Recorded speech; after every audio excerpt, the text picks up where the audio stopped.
Heydər Əliyev gələcəkdi. Onun üçün də Çardaqlı adlı bir yer düzəltmişlər, hündür. Gəldi, çıxdı. Gəlib çıxandan sonra çıxdı çardağa. Baxdı, gördü üstü örtülüdür. Cəmaat da hamısı tozun torpağın içərisindədir. Baxdı, dedi, bu zadı götürün. Üstün örtüyün götürün. Onu da üstün örtüyün götürür. Necə xalq elə baxırdısa, o da onun kimi cəmaatla birlikdə o zadda çıxış elədi.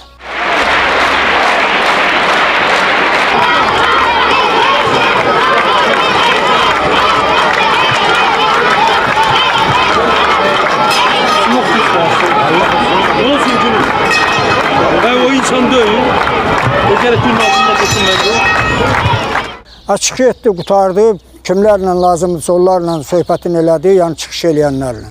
Sonra da düşdü, düşəndə bu cəmaat elə bildi ki, tabi düşüb gedəcək də.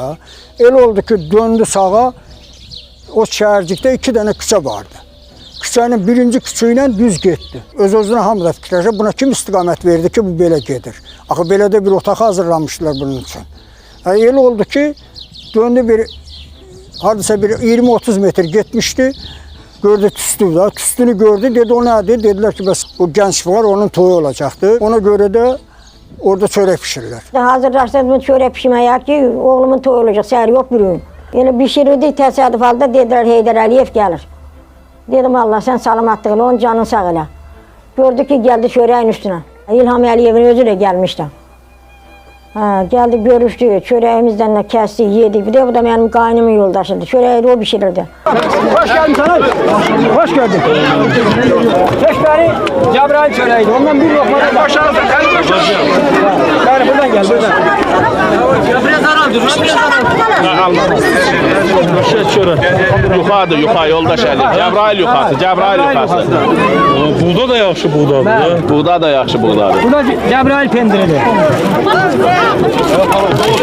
Cebrail pendirini burada nə cürə bəs? Qoyun da kuzu da bəsləyib əmələ. Oradan getdiyi damazlıqdan da hələ kökün kəsməyibdir.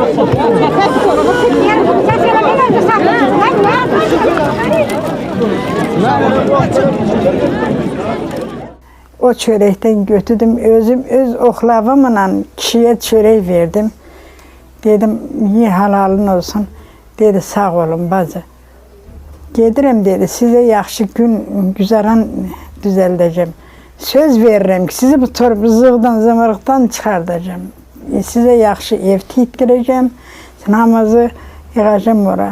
Allah ona rəhmət eləsin. Biraz dayandır. İşin yoxdur, ev yoxdur. Qoy yandırsın, sən nə işin var? Mənim üçün xoşdur bu tüstü.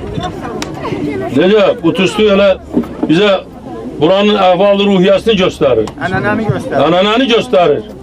Mən də uşaq vaxtında mənim də anam elə sacın üstündə həmişə mənə lavaş pişirərdi. Mən bunların hamısını görmüşəm. Elə ocağın başında mən çox oturmuşam. Mənim üçün qəribə bir şey deyil. Buna narahat olmayın.